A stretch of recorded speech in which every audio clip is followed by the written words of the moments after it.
Welcome everybody. My name is Richard Trembath, and I hold the role at King's as the Senior Vice President for Health and Life Sciences. So I'm actually a medic, and this annual lecture, the Sowerby Lecture, which looks at the interface, of course, between philosophy and medicine, is something that is very relevant and dear to my own heart. And so it's my great pleasure to welcome you all here this evening for it. I'll say a few words about our lecturer in a few moments. And we are very pleased to welcome this evening's Sowerby lecturer. But you'll also know, because you've been engaged, and perhaps some of you have been part of events taking place in the workshops, etc., that have been ongoing over the last day and a bit. Through that, and as part of this annual event, we have an annual essay prize. And so, Nick, I think you're going to tell us a bit about where and who has been really outstanding in delivering an essay. So over to you, Nick. That's right. So as Richard mentioned, we have an annual essay prize. The topic of the prize this year was fittingly on the puzzle of addiction. And our winner, I believe, is joining us on Zoom. So I would just like to say who that is, say something briefly about the essay, and then we can all offer them a round of applause. Congratulations. So the winner of this year's essay prize is Ray Scher, who is a PhD student at Birmingham. And the essay that he wrote argues that coming to know what's in one's best interests is a significant achievement and requires one to overcome epistemic vices, and that this leaves room for a solution to the puzzle of addiction, according to which the addicted person might act against their best interests, but this doesn't need to be explained in terms either of involuntary action or inherent irrationality. So we had a sort of panel of people who read the essay, and this one was praised in particular for having this sort of central idea, which was original, deep, and important. The essay engaged with a really wide range of literature to provide a compelling account of what's required for one to know what's in one's best interests, and to reveal some things about what this can show about the puzzle of addiction. So let's just say congratulations to Ray and give a round of applause.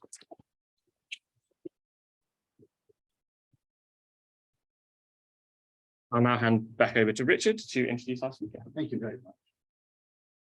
Well, again, congratulations. Now, the Sowerby Lecture and the annual lecture is really a reflection and an opportunity to bring us together and think about the intersection between philosophy and medicine. And we are incredibly fortunate to be supported in this endeavor through the Sowerby Foundation, and who have, of course, been sponsoring this lecture for a number of years now.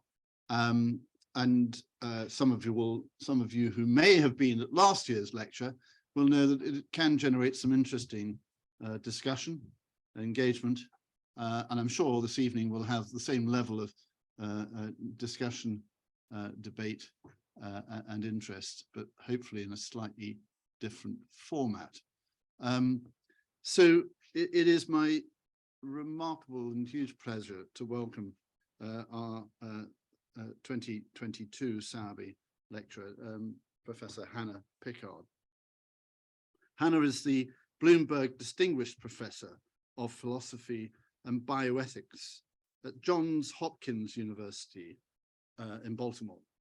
She holds a cross-appointment to the William H. Miller III Department of Philosophy and the Berman Institute of Bioethics. You get something out of all of those titles, of the way in which, of course, philanthropy plays into the wonderful world of academia in North America. She also holds secondary appointments to the Department of Psychology and Brain Sciences at Hopkins. Before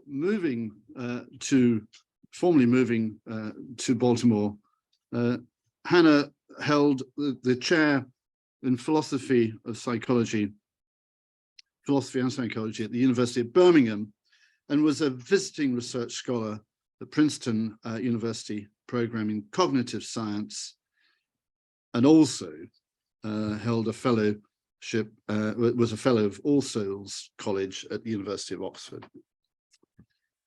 So in addition to her academic work, Hanna has also worked for many years as an assistant team therapist within the Oxford Health NHS Trust, which is a facility that provides for complex needs services, a specialist service particularly focused on personality disorder and the consequent complex needs. Hanna's own research specialized in the philosophy of the mind, the philosophy of psychiatry, moral psychology, and clinical ethics. As well as being an analytic philosopher, she worked for a decade in the context of the Oxfordshire Complex Needs Service, and so has been able to contextualize her approach in the context of service needs themselves. Much of her current work is on addiction. She also worked to articulate a concept of responsibility without blame, which is derived from her clinical experience working with people, as we've indicated, with a range of personality disorders. Her research is clearly interdisciplinary, and she tends to explore philosophical questions that arise out of that clinical context and its related underpinning science, and places this often in connection with criminal and mental health law and related policy. Hanna, may I welcome you and invite you to give the 2022 Sowerby Lecture.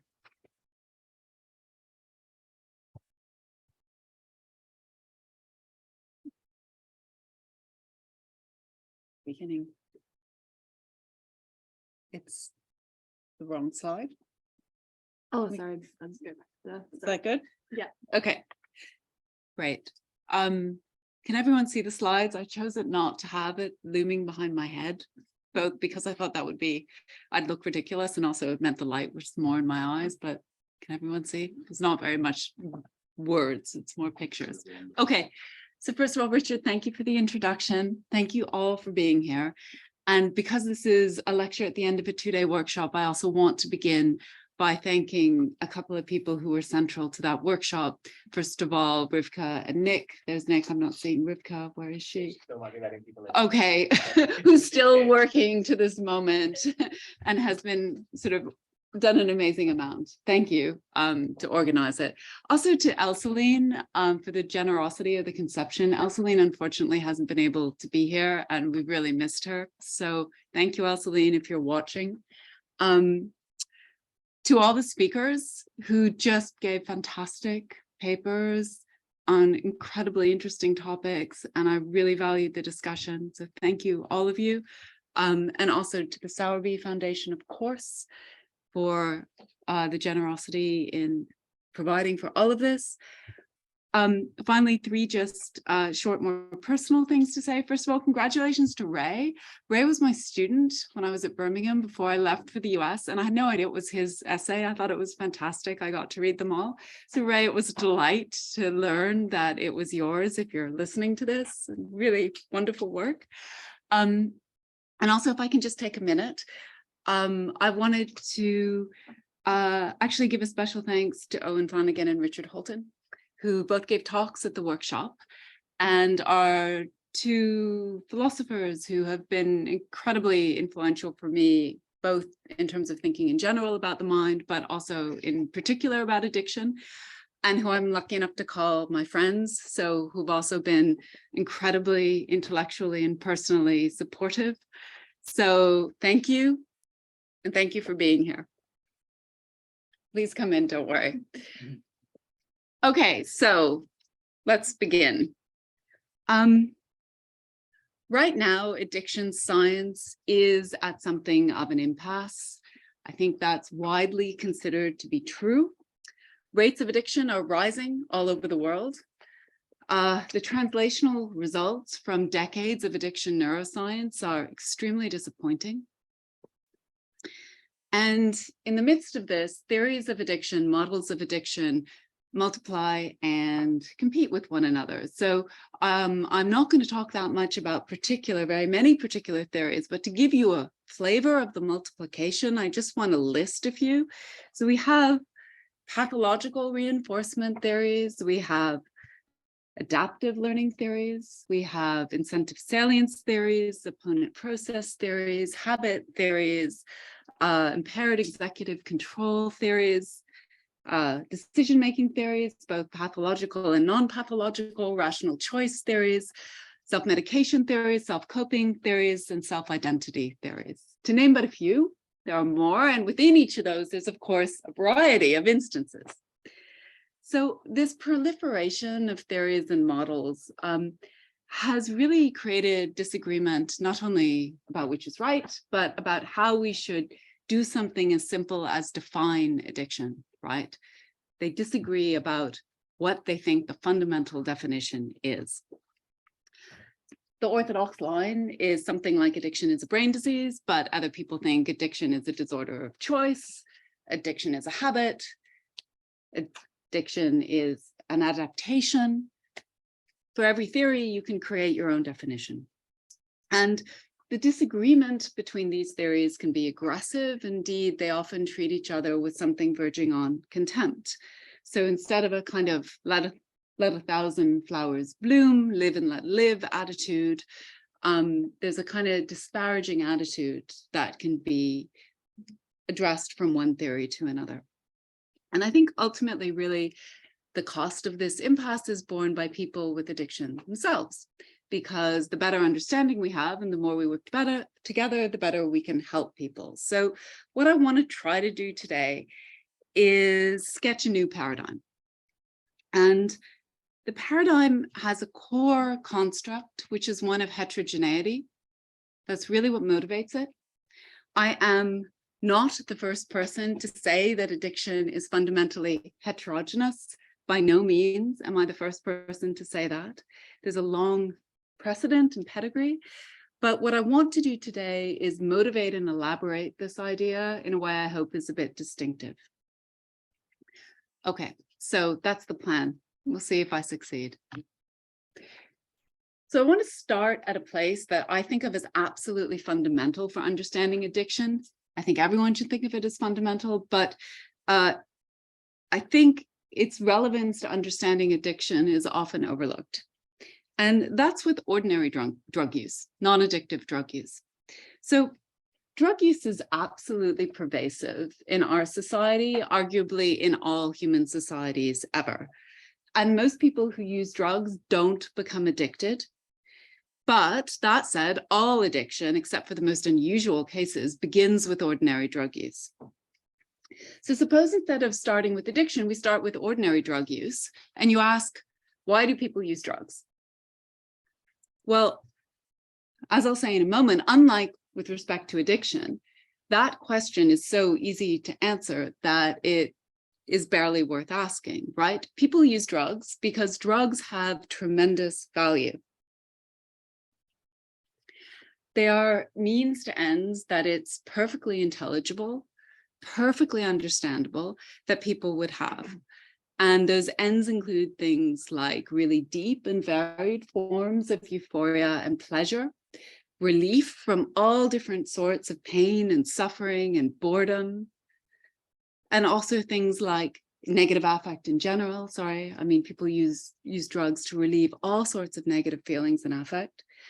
And also things like forms of cognitive enhancement, improved cognition, improved social connectedness, improved sexual experiences. Sometimes people use drugs in order to have spiritual experiences, which they then say are some of the most deep and important things that have happened to them over the course of their life. So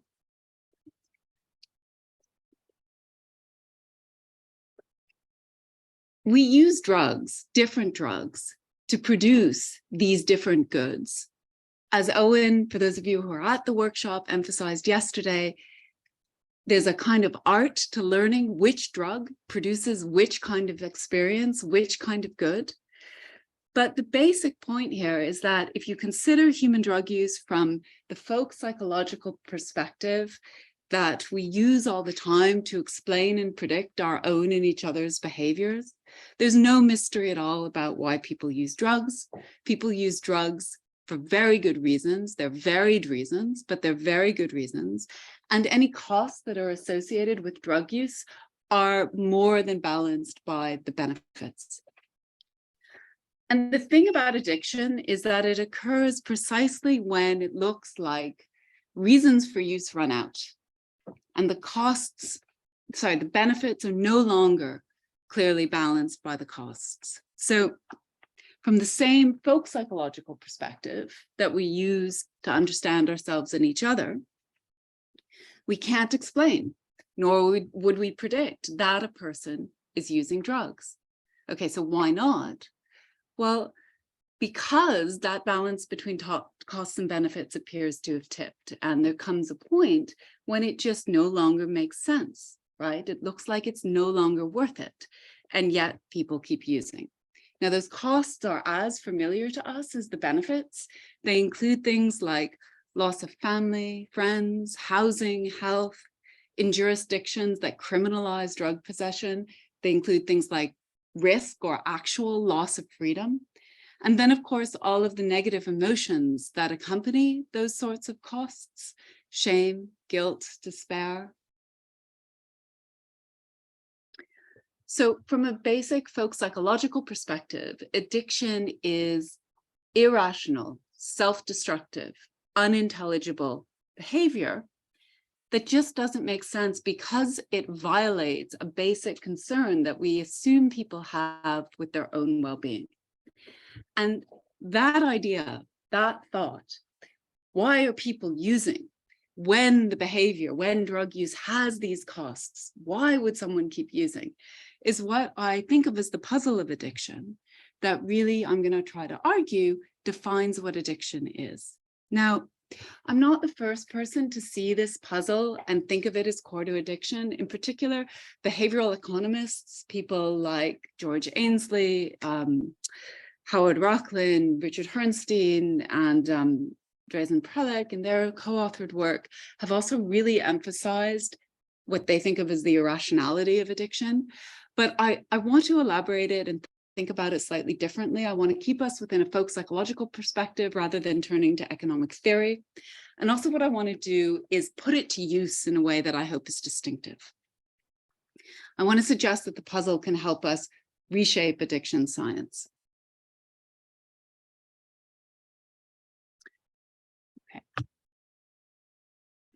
Okay, so how's the puzzle going to do that? Well, I think it can do two things. One, it can provide us with a definition of addiction that I think everybody should sign up to. And the second is identify a question which is driving addiction science and which it must answer to. So it provides a definition of addiction by demarcating it from ordinary drug use. That's what the puzzle does. Ordinary drug use is intelligible. We can make sense of it from a folk psychological perspective. Once people have become addicted, their behavior is unintelligible from that perspective. And we should think of addiction as defined by that puzzle. Now, the first thing I just want to say as an aside about that is that by definition here, I'm of course not meaning something like an OED definition or what you might get if you asked a person on the Clapham Omnibus to define addiction. I mean something for philosophers in the room a little bit more like a Carnapian explication, where the basic idea here is that we take a concept and we precisify it so it's fit for a particular purpose. In this case, it's going to be philosophical and scientific theorizing about addiction. It needs to be recognizable, but we don't pretend that everything in all ordinary conceptions or dictionary conceptions is retained in the concept. Okay.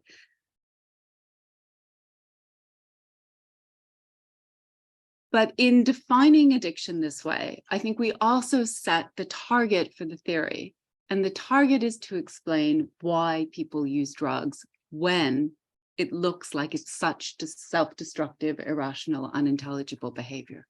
So the thought here is that this really simple puzzle is doing two things. It's defining addiction, and it's setting the question, a why question. Why do people use drugs? When the costs are such that the benefits, why do people use drugs when the costs are such that even if there are some benefits, it no longer appears worth it? It's using that why question to sort of say what it is a theory of addiction needs to explain, and hence what it must answer to. And that suggestion about what its role is in a theory of addiction resonates, of course, with a traditional way of thinking about science, which is as fundamentally question-driven, right? So we ask a question, in this case, it's a why question. Then we try to look for answers, we test those answers, and then we see whether the theory looks like it's valid. And one aspect of that validity has to do with truth and accuracy, but I think especially when it's a why question that the theory is addressing, we also want to think of it as having a demand of explanatory adequacy, right? So science here aims at explanation and understanding, not just at truth, not just as accuracy. And there's a way in which that suggestion I think of as very simple and very obvious, but if you define addiction in this way and you see science about addiction as having to answer to this why question, then three really important things follow, three upshots. So I'm going to talk about all three.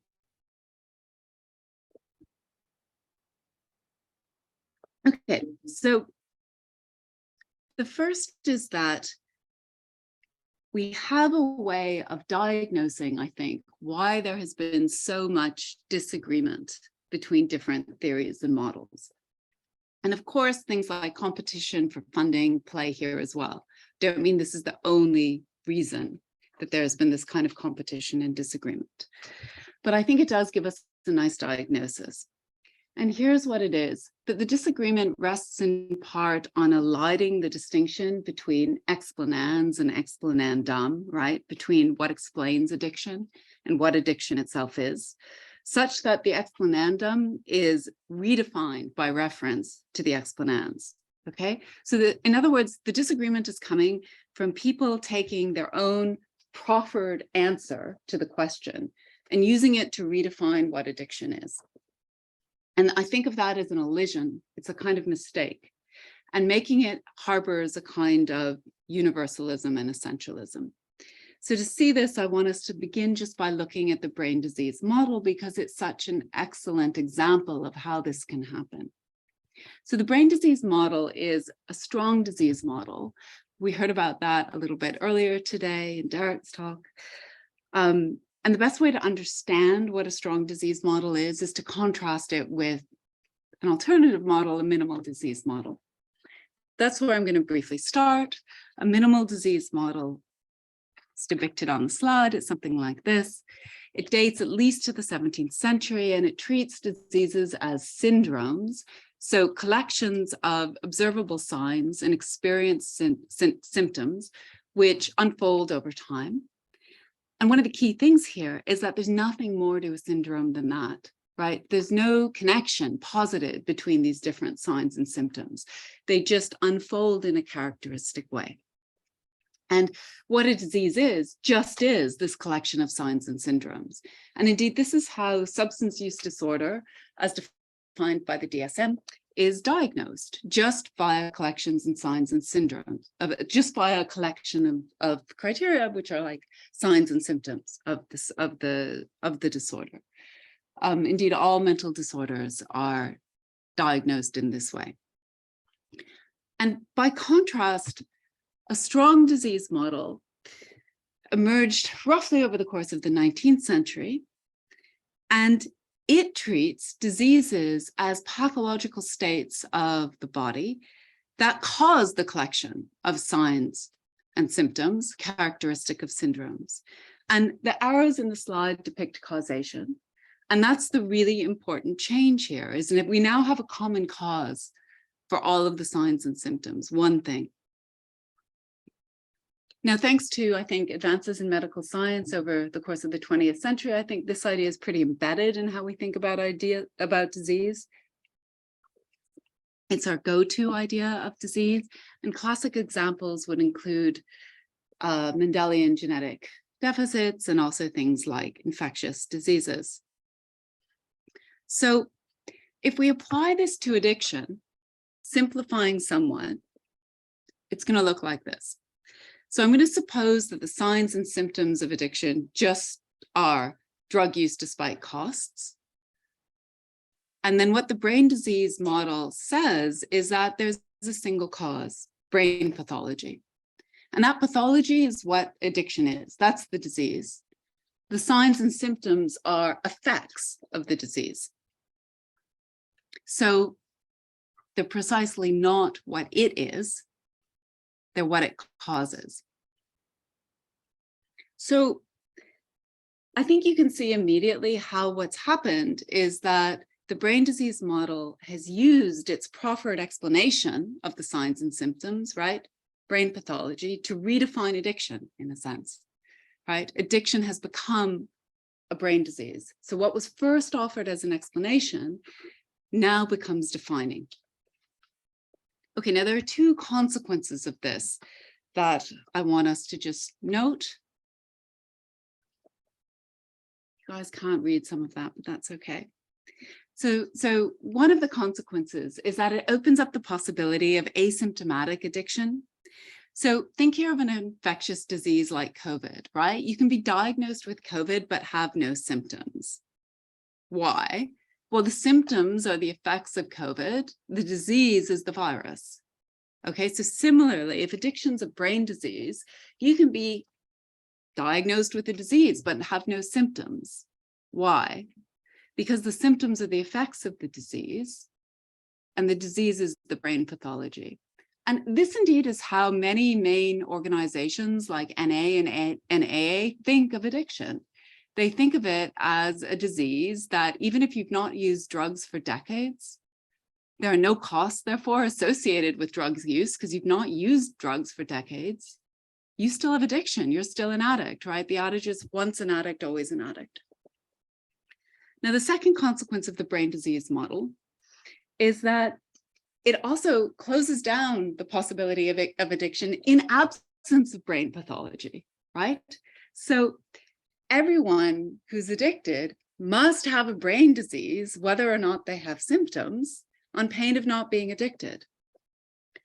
So the result of this, what I'm thinking of an elision of the explanans and the explanandum, and the redefining of addiction in terms of this particular theory, is a kind of universalism and essentialism, right? So what's happened now is that there's one thing, brain disease, which is defining of addiction, which means that you can't be addicted without it.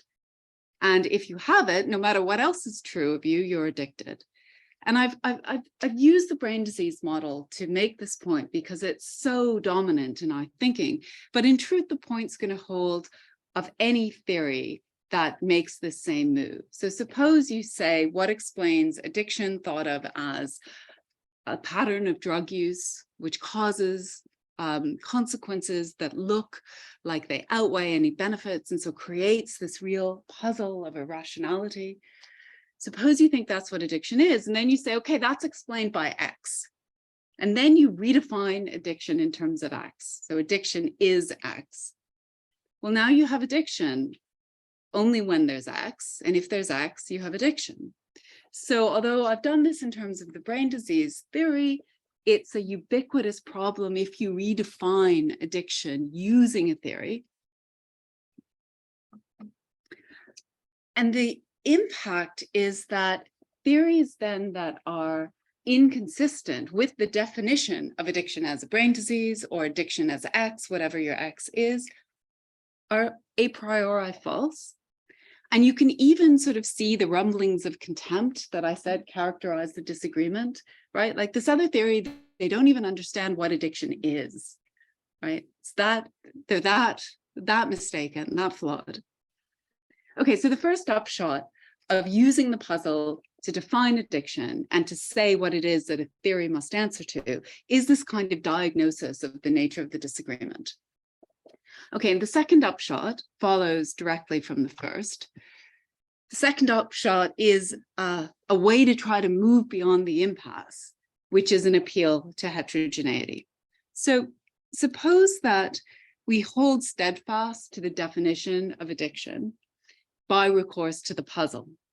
right? Suppose we do that and we refuse to redefine it in terms of any theory we might explain the puzzle. Well, then all of a sudden, it's possible that addiction is heterogeneous in the sense that multiple explanations of it exist at the same time. But why would we ever expect that with respect to a kind of human behavior, we would find one and only one explanation of it, right? The default here really ought to be heterogeneity until it's shown otherwise. So maybe some of you in the room are training doctors or doctors. Think of the art of diagnosis in medicine, right? This is an art because the same set of symptoms can be caused by many different underlying things, some diseases, some not. So suppose, for instance, that you have headache, a sore throat, and you're incredibly tired. All right, so one explanation is COVID. Another explanation, say, is strep throat. A third explanation is you went out last night and drank too much and you were in a noisy, crowded bar and had to shout to get yourself heard by your friends, right? So same symptoms, three different explanations. Now, understanding ourselves and each other is also a complicated art for exactly the same kind of reason. So I want to illustrate this, consider a self-destructive action that has nothing to do with drugs. So 3 people are starving themselves, risking death. Why? Okay, so one person has anorexia. One person is a political prisoner who's doing this out of protest. And the third person is a mother who lives in terrible poverty and is giving all the food she has to her child. All right. So same surface behavior, self-starvation, which risks death, 3 different explanations, right? Anorexia, political protest, and something like poverty and love. So this slide is an attempt to illustrate heterogeneity of drugs as a model for heterogeneity of explanations of drugs. Basically, the paradigm shift that I'm suggesting here is that the unity of addiction resides only in the surface behavior as defined by a puzzle. That's where it is. What unifies it is that it's a pattern of behavior where it's genuinely self-destructive, genuinely unintelligible in a way we just can't make sense of. And underneath that surface, it fractures. And we have all different sorts of explanations of why a person is behaving in that way. And then, though, we can readily admit that some of those explanations might be true of one person and some of another person. So rather than different theories needing to compete with each other, they can, as it were, be allies and divide and conquer. So that's the basic thought. And what it means for addiction science is that rather than proceed in what David Epstein quite wonderfully calls a winner-take-all approach, right? Where you just try to get the biggest effect to outsize your opponent theories.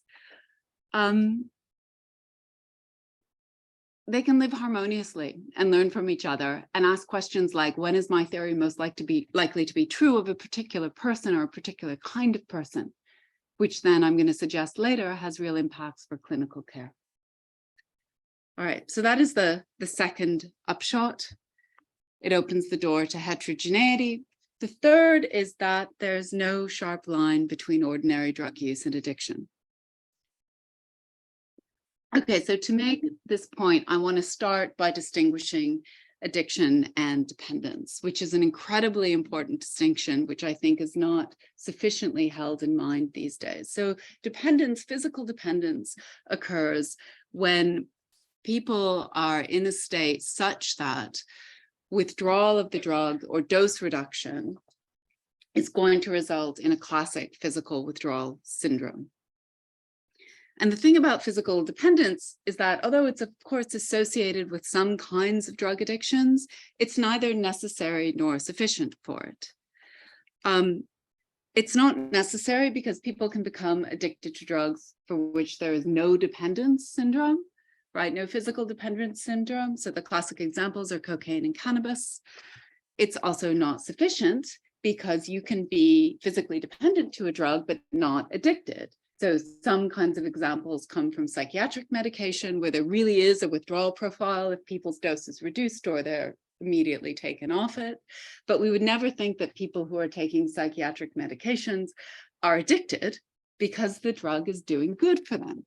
Similarly, someone on a stable opioid prescription for chronic pain is certainly dependent. If you tell them if you take the prescription away, they're going to be scared. And if you actually take it away, they'll go into withdrawal if they stop using.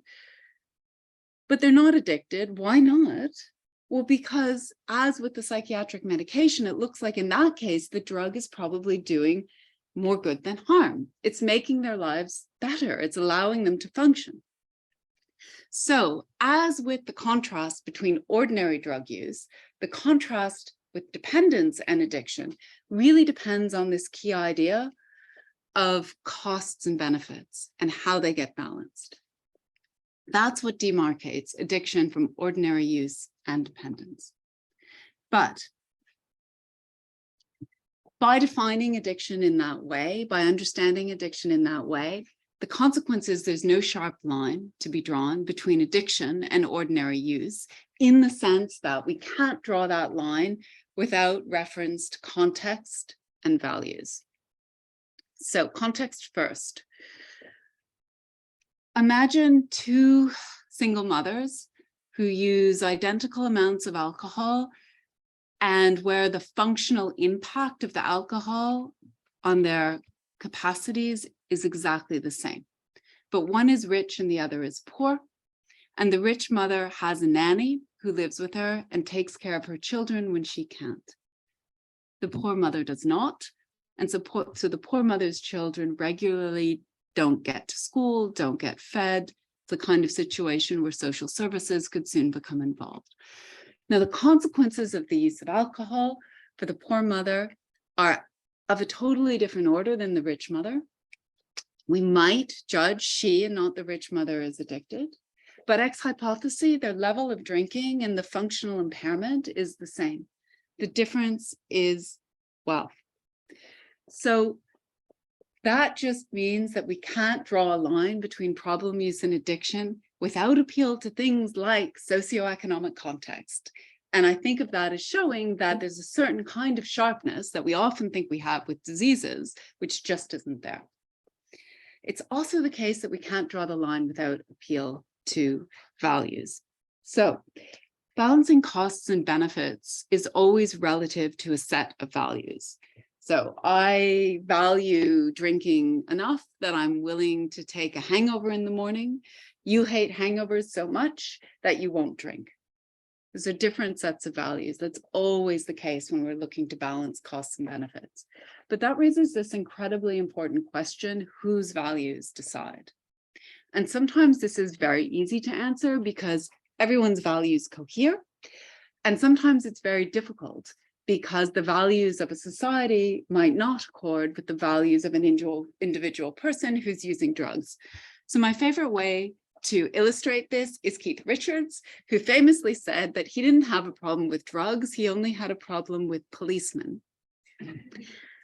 Okay, now Keith Richards was certainly dependent on drugs at different points in his life.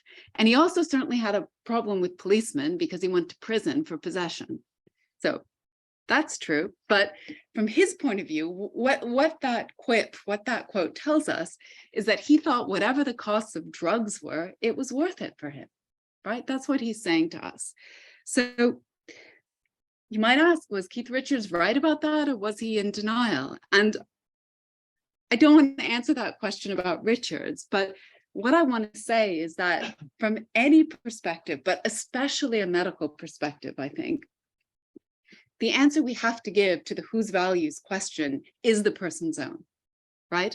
It's when their drug use is contravening their own values, not society's values, that we ought to think that there's a real problem with their drug use, such that they could count as addicted. So that puts the person at the heart of diagnosis, right? Who they are, who they want to be, what they think of as meaningful and important in their life. And that seems to me in theory absolutely right. But in practice, it means it's incredibly complicated.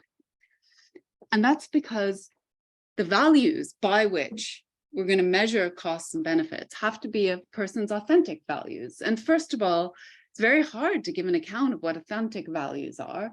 But second of all, even if you can give an account, it's very hard to know what they are. These are two slightly different things, right? And that's particularly true in addiction. When witness the rhetorical question I asked about Keith Richards, is he in denial? Forces like denial mean that people aren't always able to self-report what their values are in ways that we think it would be right to credit. It's complicated. And it's not only denial, there are other things too, like a kind of cognitive dissonance, resigned hopelessness that comes from decades of abuse of drugs, and also things just like values change over time. All of our values change over time. And addiction is something that occurs over time. So it's not only that different sets of values will turn up different answers to the question of whether this pattern of drug use ought to count as addicted, it's also that it's incredibly difficult to know which sets of values to use in many contexts. All right, so to summarize where we are thus far. So I've tried to suggest that we ought to define addiction in reference to the puzzle of why people keep using drugs when it looks like the costs so clearly exceed the benefits, right? So drug use is really life-shattering, right? Really, really life-destroying for people. Why are they doing that? And one upshot of this definition is that there is no sharp line between ordinary drug use and addiction, insofar as we need to think about context and values to demarcate it. But the definition also allows us to do two things that I think of as incredibly important. One is to diagnose the disagreement, right? We diagnose it by thinking that there's been a kind of elision of the difference between what's explained and what does the explaining, so that addiction gets redefined by anyone's preferred theory. And the second is to offer a kind of way forward, which is a way of embracing heterogeneity. So we can allow that once we've defined addiction in this way as a pattern of behavior that from a folk psychological perspective, we have deep problems making sense of, then we can say that these different theories can be allies, they divide and conquer in the sense that one theory is true of one person or one group and another theory is true of another person or another group. Okay, so that's the big picture. And what I want to do in the remaining bit of the lecture is get into the weeds a bit and talk a little bit about a few of the different theories to try to flesh this out. So first, some ground clearing. So the explanation of why people use drugs, despite these life-shattering costs, that has by far got the most airplay in addiction science, is that cravings are extremely strong, if not irresistible, and control is extremely difficult, if not impossible. So that really has been the focus of most, not all, but most neurobiological theories. And it's very, very dominant within popular cultural conceptions of addiction as well. And I think that there's no question that craving and control is part of the landscape. It's one of the things we need to appeal to. But I think it has got far more airplay than it deserves for its explanatory power. And I want to just briefly say why. I think it's just a fact now, well established by addiction science, that cravings are not irresistible and control is not impossible. I'm not going to detail the evidence for that now. You can ask me in Q&A if you want.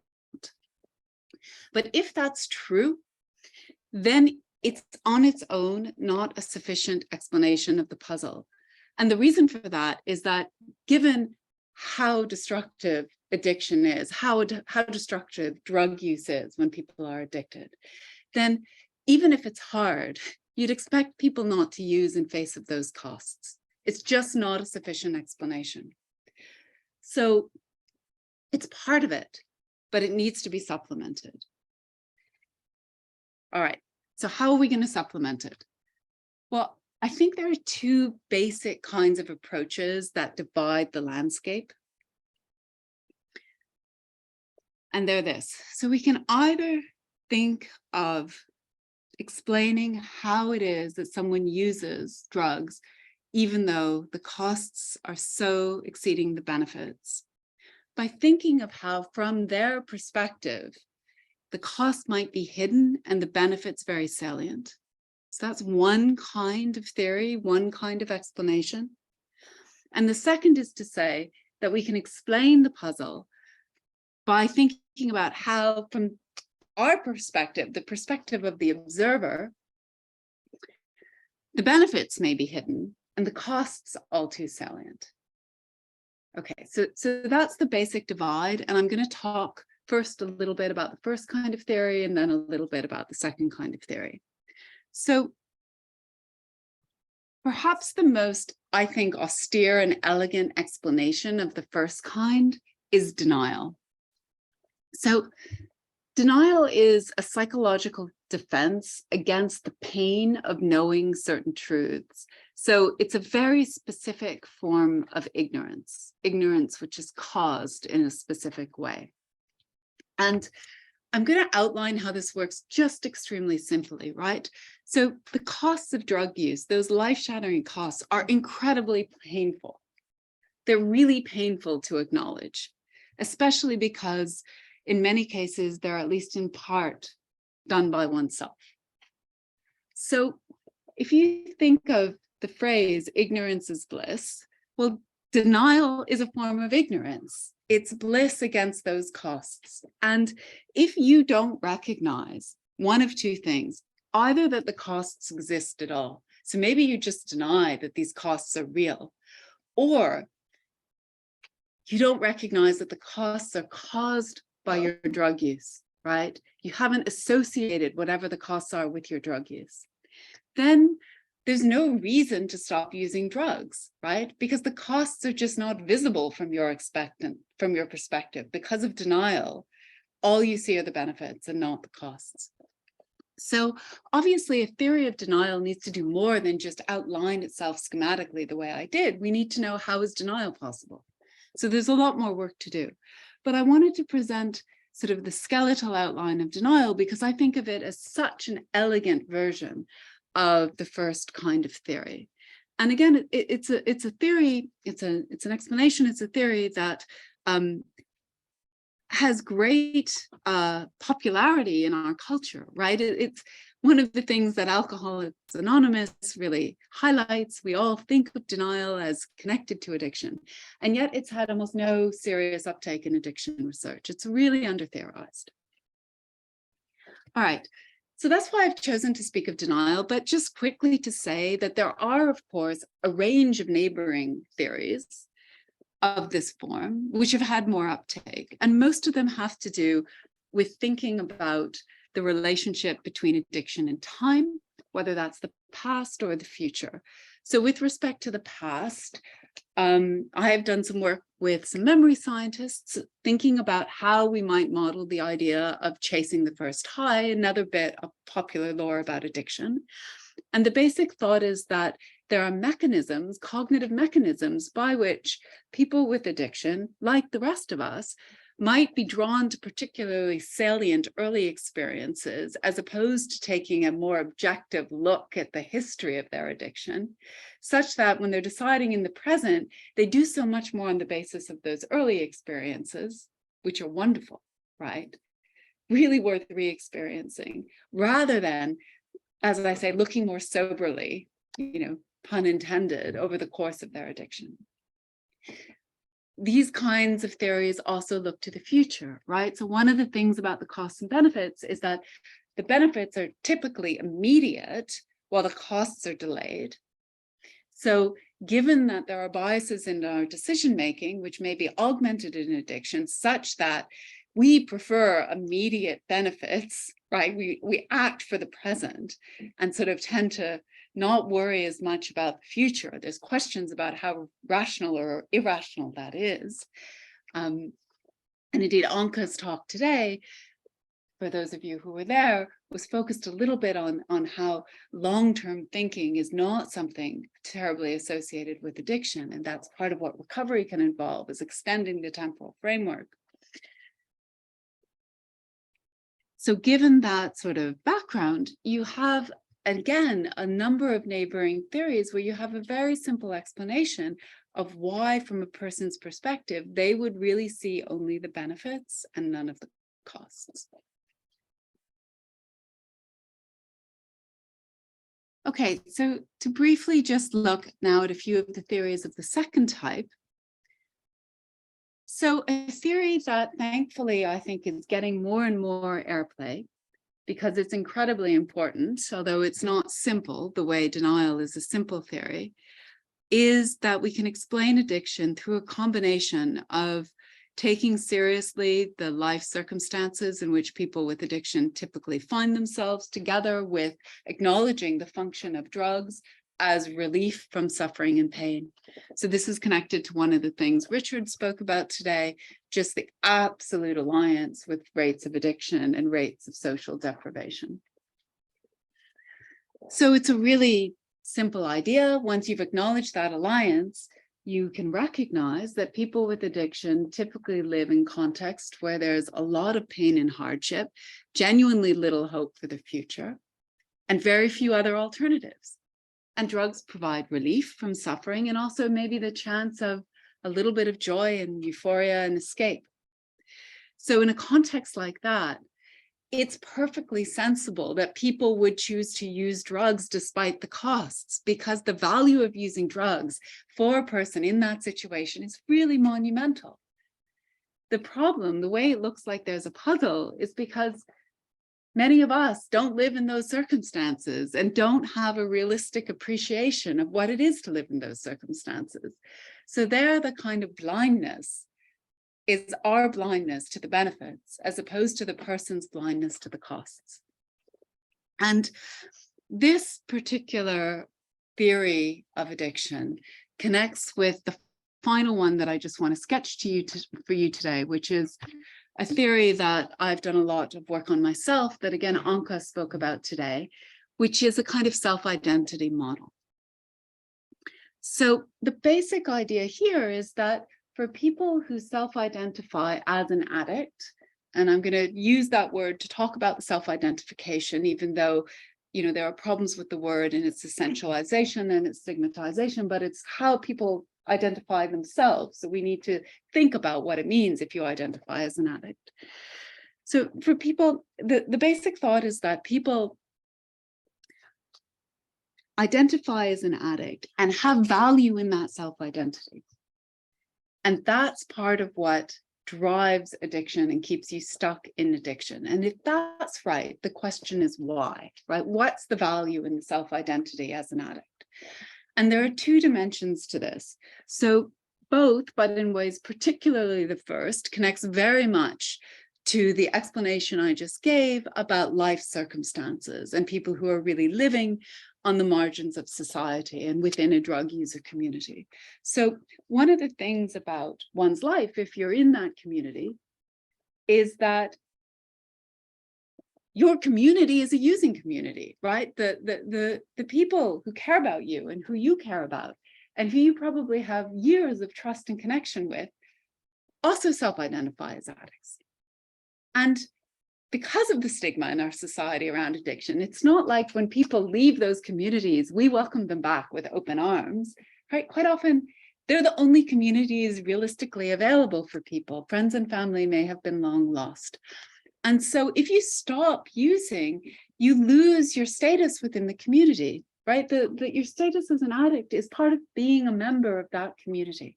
So there, the self-identity brings community, which might not otherwise be available for a person. But in addition, I think it brings something more like a kind of deep sense of who one is and a kind of self-knowledge. So when you identify as a type of person, right, whether that's an addict or a mother or a professor, one of the things that happens is that that social role comes to structure your life, right? So you know what your tasks are, what you need to do every day. You have routines that are structured around that identity. And if you give up the identity, there's this real question, what do you do, right? What's your day like? Again, this is something that I think Anka's talk brought out really nicely when she was talking about how when people quit, the things that we all take for granted, right? Going to the store to get food, doing your laundry, cooking dinner, eating breakfast, are things that need to be learned. They're just not the sort of daily structure that people have to fall back on. So it's a process of figuring out what a day looks like if you give up a core identity. But the second thing about it is that if you don't have another identity, then it's very unclear if you give up your core identity who you are. And for people who have had an addict identity for a very long time, they may be so removed from any earlier identity that they might have had, and so stuck within that community that they feel unable to envisage a different future identity, which in any case may not be available because of the stigma surrounding addiction. That literally there's this question, if you stop being an addict, well, who are you? Right? Who are you? So for me, if I stop being a mother, a professor, a friend, I don't know who I am. It's the same kind of question. And that means that giving up drug use and thereby giving up your addict identity comes with this sort of deep sense of fear, of void. If you're not an addict, who will you be? Okay, so there's a lot more to say about all of these different theories. There are so many more theories that I haven't spoken to you about today. I chose deliberately to speak about ones that are more on the edge as opposed to more neurobiological theories. But here's how these sorts of weeds connect to the paradigm I sketched at the beginning. So some of the theories that I put before you today are mutually compatible, right? So a person who self-identifies as an addict may experience terrible craving and really be scared of withdrawal. And those may both be part of why they keep using despite the costs. But some of them are incompatible. So most obviously, if you self-identify as an addict, you are not in denial. Right? Those theories cannot be true of one of the same person at one at the same time. And that kind of heterogeneity, therefore, matters theoretically, right? We can begin to chart which different theories work together, which don't work together. We can begin to try to find out, as I said, whether there are particular people or ways we could predict or sort of think about which theory is more likely to be true of what kind of person. And that matters theoretically, but it also matters for clinical care. Because the thing is, if you don't know why someone's using despite the costs, you're not best positioned to help them stop, right?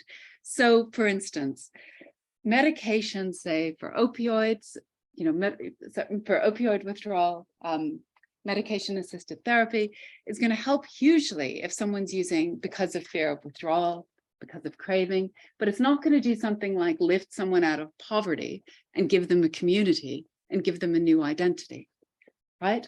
And meanwhile, lifting someone out of poverty and giving them a community and giving them a new identity is going to be extremely important if those are the reasons why they're using, but it's not going to help if they're in denial. Right? It's irrelevant. So tailoring clinical care to the exact explanation of why a person is using is extremely important. And I think on the whole, clinicians do this anyway. I'm not saying anything that isn't already part of good clinical practice. And indeed, I'm not saying anything that we haven't known for a really long time. In 1988, Herbert Vinaigrette wrote a book, Owen was talking about it yesterday, called Heavy Drinking, in which he said exactly what I just said. But it's a lesson which still hasn't been learned, I think, by addiction science. And part of what I hope for the paradigm that I'm putting forward is that it will help take the science away from the universalism and the essentialism and allow it to dovetail better with clinical practice. So the heterogeneity and the messiness that I think already exists in good clinical practice, which we know needs to be there for good clinical practice, can be better reflected in the basic science we're doing about addiction. So in conclusion, let me just say one thing about stigma and then I'll stop. So one of the things, of course, about what I've said today is that addiction is not always explained by brain disease. It may sometimes be. My view is that it may sometimes be, although I would like us to think a lot harder about what disease is before signing up to that model. But nonetheless, it's not always explained by brain disease. And advocates of the brain disease model often support the model, not just based on its alleged scientific credentials, but because of its practical value as an antidote to stigma. So at bottom, the idea is that if addiction's a brain disease, then people with addiction can't help using and so aren't responsible for doing so. So recent empirical work has suggested that that kind of hope for the brain disease model hasn't been made good. It's much more complicated. There are ways in which it can be protective against blame and responsibility in interpersonal relationships. But overall, more generally, it looks like a brain disease model increases stigmatization, ostracization, perceptions of people with addiction as different and dangerous. Okay, so you might ask why? And no doubt there are many different reasons, but here's one thing that I want to put before you, which I think speaks against this model as a way of thinking about reconceiving our relationships with people with addiction, and more for the paradigm I put before you today. The brain disease model creates an extremely strong divide between people with addiction and the rest of us, right? So they have a pathology, a brain pathology, and the rest of us don't. And that's exactly the kind of thing which we know humans other, right? We take those divides, we entrench them, and we see people as different and lesser than we are. And I just want to say that I think part of the way to combat stigma is really to emphasize not just the heterogeneity in the model I put forward today, but the continuity, right? The fact that maybe you are uncomfortable when I said we can only draw a division between ordinary drug use and addiction by appeal to context and to values. But actually, I think of that messiness as a virtue of the theory, not only because I think it's true, but because I think there is no sharp divide between all of us who use drugs and people who are severely addicted. There just isn't one there. So we need to recognize that continuity and possibly in doing so, have a way to combat stigma. So on that note, I'm looking forward to questions and I invite you all to have a drink with me tonight at the reception. Thank you.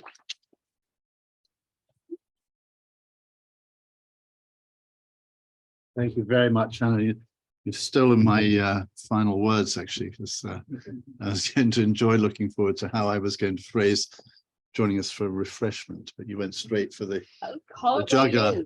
Drug. Alcohol is a drug. We're all going to go have a drug together. So look, thank you, Hannah, for a really fabulous sort of reflection on this intersection between ways we view and consider even definitions. And I think starting with this issue of definition is pretty crucial. As a medic, we love this notion of classification of disease, and we have centuries of using the descriptors that you outlined, and only more recently have we tried to correlate that in the way again that you described in trying to get a better understanding of disease causation and its reflection into symptomatology. And through that, I mean, the term that we like to use is often used, which I think you were absolutely describing, is the notion that we need to move to a much more personalized, sometimes described as precise approach to medical care. In other words, if you can understand the concept of heterogeneity clearly there are different routes by which you will seek to manage or support the individual with any particular disease process. So these are pervading, but they are complicated by the fact that at some point you have to then, as you, I think, certainly as I absolutely reflected, place them in that social context, because they have a different consequence within that social context. So many things that absolutely at the core of why we have this lecture, the philosophy of medicine, because these do represent the intersects, and I'm pleased to find myself mulling them over. But I'm sure many of you have been thinking rather more deeply about it. So I'd welcome, and I know Hannah would, questions, please. And feel free to introduce yourself if you would wish. I'll give you one of these. I think it will look better than the ones in the team, even if it makes you feel like it. Hi, my name is Zishan, and I'm a paediatrician, but trying to make my way towards being a philosopher. I've just finished a master's in medical philosophy, and I just wonder what your thoughts are in the context of this heterogeneous landscape as to whether the word addiction being used in such a broad brush way is actually helpful in the modelling of what's happening. And so you use the word addiction even when you're talking about this social context, whereby actually it might be very rational to take drugs because you've lost hope for the future. You have so much that is feeling painful right now, and that short existence fueled by drugs with no hope for the future is better than one without it, and actually completely goes against the concept of addiction, because you do have control but you're choosing to lead your best possible life. It's just your best possible life is something not relatable by the people that stand up and teach addiction, because I haven't got through those experiences. Yeah. So yeah, that's my question. The question is, should we use the word addiction? So so I started my clinical career my clinical career was short-lived, not like the careers of many of you here. I spent a decade working part-time in a service for people with personality disorder, where the patients are hugely stigmatized, and there was always debate in group about whether we should change the name because it was thought to be so stigmatizing. And most of my patients at the end of the day said, look, if you give us a new name, that's just going to become stigmatized. Mm-hmm. And it made me skeptical of what I want to think of as linguistic engineering, right? So I think in some sense, the key is the attitudes and policies and ways we react and engage with people. And that's the place to start changing. And if we do that, then the words we have will get different meaning. So I worry that changing from addiction to something else will kind of be a band-aid in general. Now, there's a particular question I think you were asking, which was about these contexts where really the problem has to do with the fact that as a society, we allow people to live in conditions of poverty and destitution. And so there's something about the discussion of that in terms of addiction, which really failed to locate the problem where it is, right? Because the problem is a problem with us as a society. It's much less a problem with that person. And I guess there, I think, what I worry about saying, well, there and only there, is it not addiction, it's rational drug use, is that in some sense, by doing so, we're then going to stigmatize the cases of addiction, where we're more inclined to say, well, the problem is with the person, not just with us. So what I really agree about is that those are cases where in some sense, the puzzle goes away. Once you've seen them for what it is, the puzzle goes away so quickly. And unlike explanations of the first sort, there's no question about rationality or irrationality. It just looks to be rational, right? And that's very different from the first sort, because for all of the biases and sort of influences on decision-making that I named for the first sort of theory, denial, various forms of temporal discounting, various forms of chasing the past as opposed to taking sort of a more sober outlook. We can ask the question, well, is that rational or is that irrational, right? And there are really complicated things to sort of think about in relation to that question. And it's just not the case in the more social context. So, but I guess I'd be disinclined to sort of say, because we have that explanation, we should no longer call it addiction. Why? Partially because of stigma, right, of stigmatizing other people, but partially because in some sense that's to do what I said we shouldn't do, which is take the explanation and redefine, right? So I really want us to start with the idea that there's a puzzle, and with the best will and the most seriousness of the world, we look at people and don't understand what's going on. And that's what's defining of addiction and what unifies it. So I wouldn't want to exclude them from that original definition. Thank you. Could I just, before we come to you, take you to one of the notes coming in from from our audience on Zoom, and Burnett, I don't know if you can see this, but essentially is asking Yes. what Burnett describes as your paradigm as applying to behavioral process addictions, not involving drugs, and if not, why not? Which is a interesting concept. And if so, what are that might be special considerations for drug addiction in particular, beyond the issues of physical dependence? Okay, so the answer to that is that I do see it as a virtue of the basic model that it can apply to behavioral addictions as well as drug addictions. So I see that as like a potential source of value in the model. But that said, I was talking about this with Owen last night. I've spent a lot of time learning about drugs, and I don't know as much about behavioral addictions. And I don't think one should be quick to answer that question. Yes, it just applies, without doing a similar kind of work around behavioral addictions. I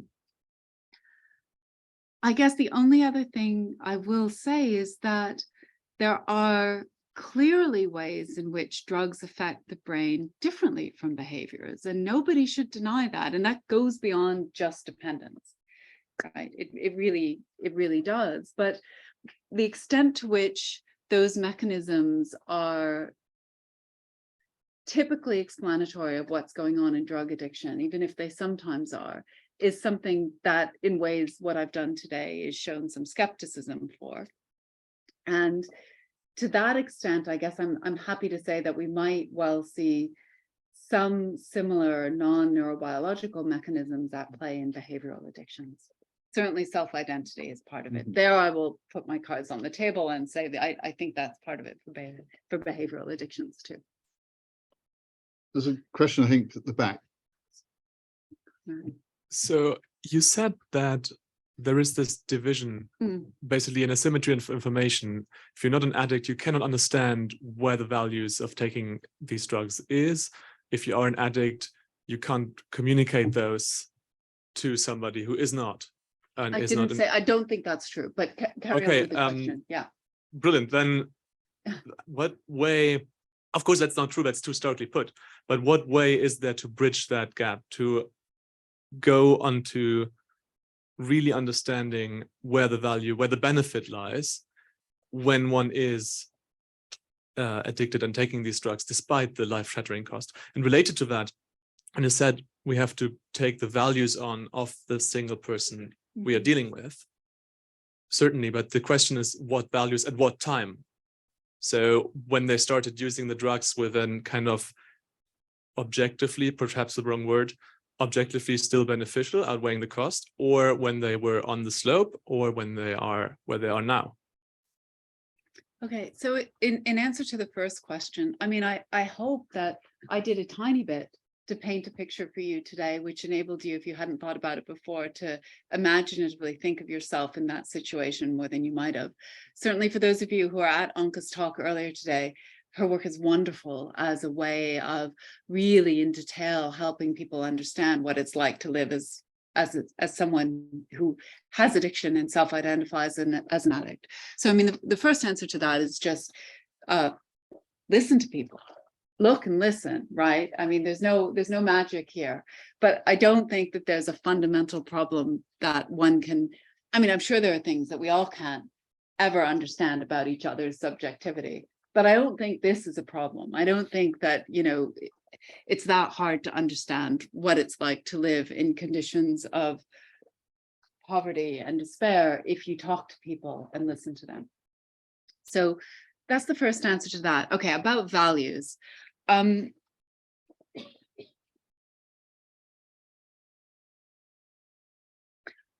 actually think, I mean, I think this is one of the hardest questions, not just about addiction, but about medicine, right? So there are cases where the question's only going to arise if somebody says to us, actually, no, my drug use is concordant with my values, right? And we think there's something diluted about that. We think that we shouldn't take them at their word. And I guess in ways that might be similar to cases in medicine where people who we think have capacity make choices about whether or not to accept treatment that we think are irrational and foolish and couldn't possibly reflect their real values. Okay, so what do we do? Well, I guess rather than say the values that count are the past values, or the values that count are the values that they would have had they not had this condition, or the values that count are the values that they will have if we can get them through this condition and they live in the future, that actually we should think of this procedurally. And the thing to do is have a conversation, and not just a short one, but a long one. Unfortunately, in clinical practice, there's often not time for a really long conversation. I'm sure the doctors are raising their eyebrows here, but at least it's the place to begin, as opposed to kind of as a philosopher trying to be determinative outside of that about which values are real and which aren't.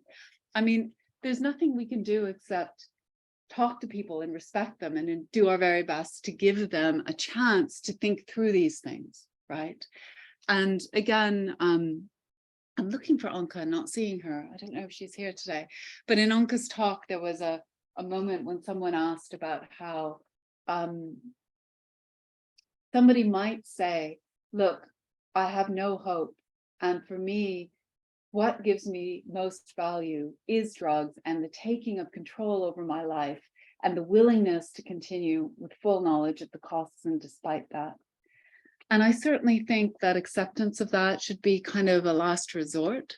But I don't think that a priori we should never, ever, ever accept that that just is the set of values that right now we ought to be respectful of, right? That would be a mistake. So always through conversation and respect do we try to figure out which values are the real ones. I know that's not really a very happy philosophical answer, but I don't think there is this thing like, you know, just the way there's no self inside us, right? There's not like you look within and you find the self. There's also not like a tablet with your 10 values, which is like sitting there and which is just, you know, there for us to find if only we could. These things are constructed through self-interpretation and conversation and living. So that's what you have to do. I might just take a couple more, if I may, just over on this side, and then just one at the back.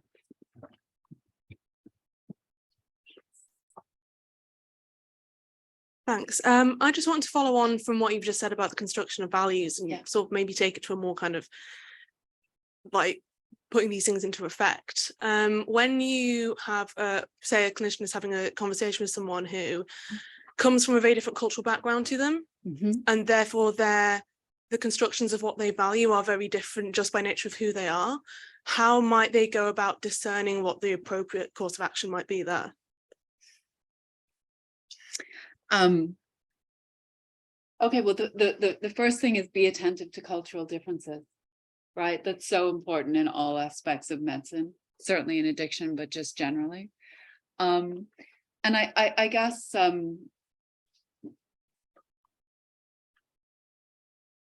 mean, if what I'm going to say is such a platitude, so I feel you must be looking for more. But I mean, from what I heard you asking, the answer is be attentive to cultural differences, be respectful, talk and figure out what's going on. But was the question something which that's like a totally missed answer to?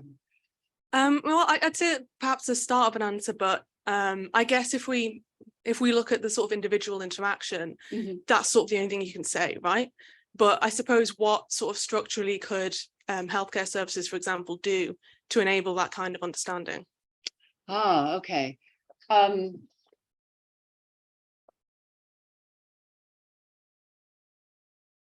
Which is like a big policy question, so I'm sorry that it's like... I mean, I'm sort of like, I really wasn't, I haven't thought about how to redesign the NHS. I wasn't coming prepared to lecture and talk about that, but I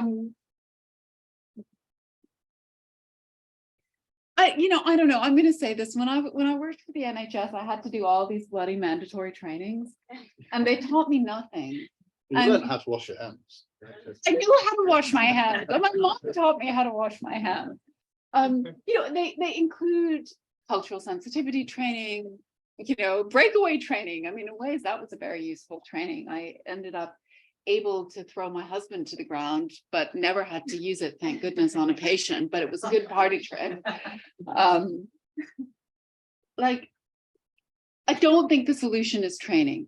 I'm going to say that those are band-aid solutions, like linguistic solutions. That doesn't mean I know what the solution is, but I think that's a really deep question, and it has to do with wholesale shifts in how we think about other people and engage with them and recognize difference and recognize our own biases. And whatever the answer here is, apart from the individual, go into every meeting thoughtful about your own assumptions, the cultural differences, trying to understand the patient's perspective. Apart from those sorts of platitudes, it's a huge, huge problem that we face in society as well as in medicine. And I have no solution. Wash your hands a lot. Save only that, actually having the chance to probably experience healthcare in different settings and different geographic settings outside of the one that we operate here, and you'll see sort of monoculture being the backdrop for delivery of healthcare, and in some kind of way we have an opportunity to think rather differently about that. And so I think that your question is hugely pertinent to the ways in which we can reflect on that multitude of cultures. We'll take perhaps one, if I may, because I suspect one or two folk want to get to the drink. Getting late, right? Chat an awful lot more over. So one more question, if I may. Thank you very much. Jim O'Brien, I'm from the States. I'm a pulmonary and critical care physician in Denver. And I have to say that I came to this workshop and have gone through this, and I thought I knew what addiction was coming into the workshop, and now I'm somewhat confused. But I understandably, I thought that the discussion, the context created and everything was wonderful. And yet it has led me to think, that we have kind of an epistemologic deficiency of addiction, and how that may affect our ability to study it empirically and gain information and eventually help with addiction. And an example of that is, it just seems that this correlation between lower socioeconomic groups and higher addiction may be a bit underdetermined, in that we may not have discovered or understood lower socioeconomic addictions as well, maybe because there's less interest in that. But my question is, if you were on a board advising a medical group, they feel that they have a wonderful intervention X for addiction, and they have to apply to the NIH or the NHS for grant funding, and they ask you, how should we write out what addiction is for the empiric study of what we believe to be addiction? So you've really complicated that question because you're American and anyone applying to the NIH needs to say that addiction's a disease and they're going to have translational results, whether or not they will, or they won't get funding. So there's a question about how they should write it out from a theoretically truthful perspective. And then there's a question about how they should write it out to win the funding to do the research they want to do. And those have different answers.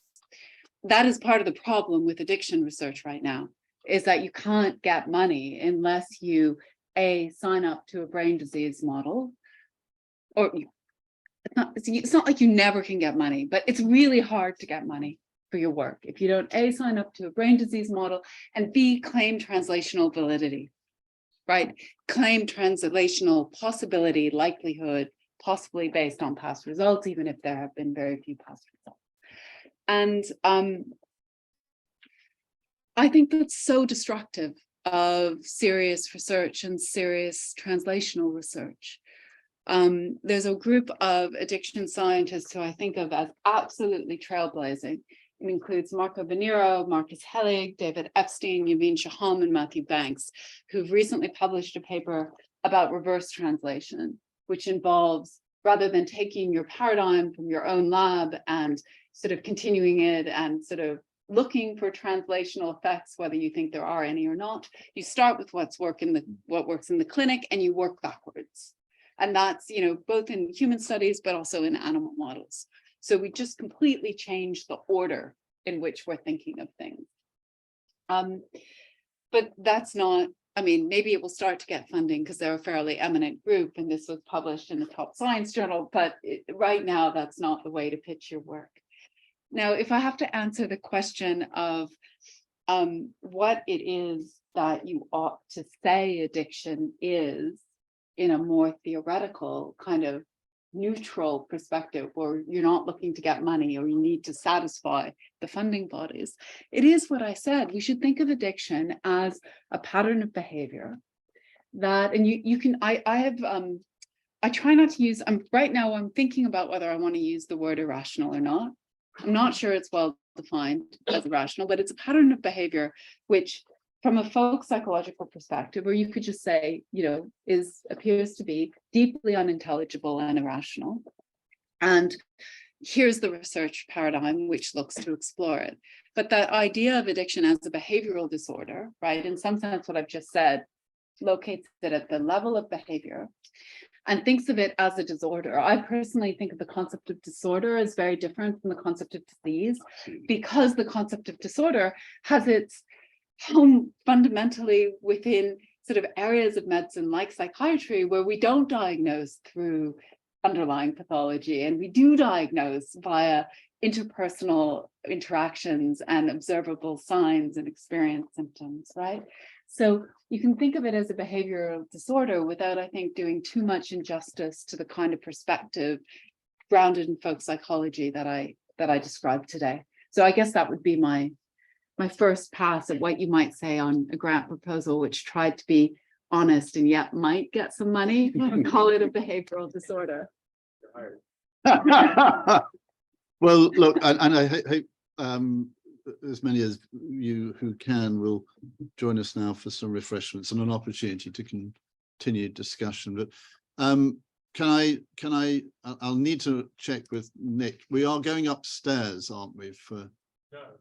We're just around the corner here. That's great. That tells me that's good. So we shouldn't lose too many of you in that case. But can I just take the opportunity, I think on behalf of all of you, to thank Hanna for a wonderful lecture, really just a really deep and telling opportunity to think about what we might otherwise see as a relatively straightforward issue, that of even defining a disorder that we know is increasing in prevalence, or at least the challenge associated with addiction certainly is. And yet, of course, it has so many ramifications, not only within medicine, but of course for broader society. So Hanna, can I thank you very much for your Sowerby lecture and for being with us this last couple of days. Thank you so much.